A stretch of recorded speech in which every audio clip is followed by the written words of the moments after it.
ಎಲ್ಲ ಕರ್ನಾಟಕದ ವಿದ್ಯಾರ್ಥಿ ಮಿತ್ರರಿಗೆ ಹೇಳಲು ತುಂಬ ಹೆಮ್ಮೆ ಅನಿಸುತ್ತದೆ.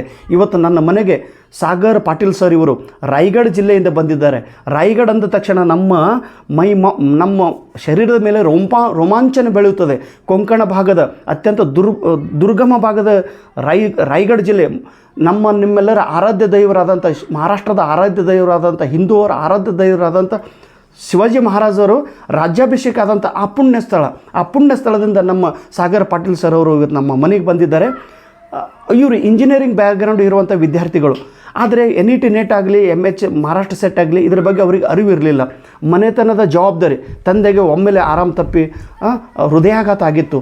ತಂದೆಯನ್ನು ಕಾಳಜಿ ತಗೋತಾ ಕುಟುಂಬದ ಜವಾಬ್ದಾರಿ ಹೊರುತ್ತಾ ಒಂದು ಬಿಸ್ನೆಸ್ ಮಾಡುತ್ತಾ, ಯಾಕಂದರೆ ಕುಟುಂಬ ನಡಿಬೇಕಲ್ಲ, ಆ ಕುಟುಂಬದ ನಡೆಯುವ ಜೊತೆಗೇ ಇಂಜಿನಿಯರಿಂಗ್ ಮಾಡಿ ಪುಣೆ ಮುಂಬೈ ದಿಲ್ಲಿಗೆ ಹೋಗಿ ಕೆಲಸ ಮಾಡೋದಕ್ಕಿಂತ ಮನೆಯೊಳಗೆ ಕೂತು ತಂದೆ ತಾಯಿಯರನ್ನು ಸೇವೆ ಮಾಡುತ್ತಾ ನಾನು ಏನಾದರೂ ಅಚೀವ್ಮೆಂಟ್ ಮಾಡಬೇಕಂತ ತಿಳ್ಕೊಂಡು NET ನೆಟ್ ಎಕ್ಸಾಮನ್ನು ಬಗ್ಗೆ ಅವರು ನನ್ನನ್ನು ವಿಡಿಯೋ ನೋಡಿ ನನಗೆ ಫೋನ್ ಹಚ್ಚಿದ್ರು. 18 ಮಿನಿಟ್ ಅವ್ರ ಫೋನ್ ಒಳಗೆ ನಾವು ಮಾತಾಡಿದ್ದೀವಿ. ಆವಾಗ ಇವ್ರ ಹತ್ರ ಇರುವಂಥ ನಾಲೆಜ್, ಇವ್ರ ಹತ್ರ ಇರುವಂಥ ಕೌಶಲ್ಯ ನನಗೆ ಗೊತ್ತಾಯಿತು.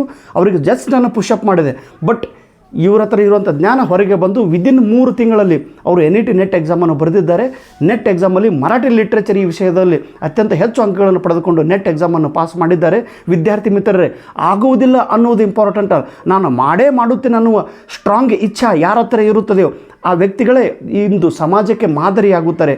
ಸಮಾಜದ ಒಂದು ಪ್ರೇರಣೆ ಸ್ಥಾನ ಇವರಾಗುತ್ತಾರೆ.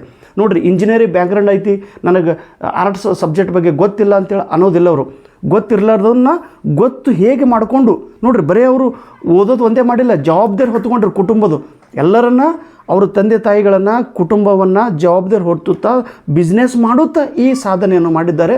ಇವರ ಭವಿಷ್ಯ ಇನ್ನೂ ಉಜ್ವಲವಾಗಲಿ, ಇವರ ಜೀವನ ಇನ್ನೂ ಸುಂದರವಾಗಲಿ.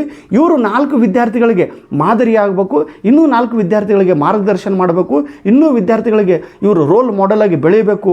ಈಗ ರೋಲ್ ಮಾಡೆಲ್ ಆಗೇ ಆಗಿದ್ದಾರೆ. ನೋಡಿರಿ, ಫೋನ್ ಹತ್ತಿಲ್ಲ ಅಂದ್ರೂ ಕೂಡ ರಾತ್ರಿ 1 ಗಂಟೆಗೆ ಅಕ್ಕಲು ಕೂಡ ಬಂದು ಈಗ ನಮ್ಮ ಮನೆ ಅಡ್ರೆಸ್ ಹುಡುಕಾಡುತ್ತಾ ನಮ್ಮ ಮನೆಗೆ ಬಂದರು. ನನಗೆ ಭಾಳ ಖುಷಿ ಆಗ್ತದೆ ರೀ.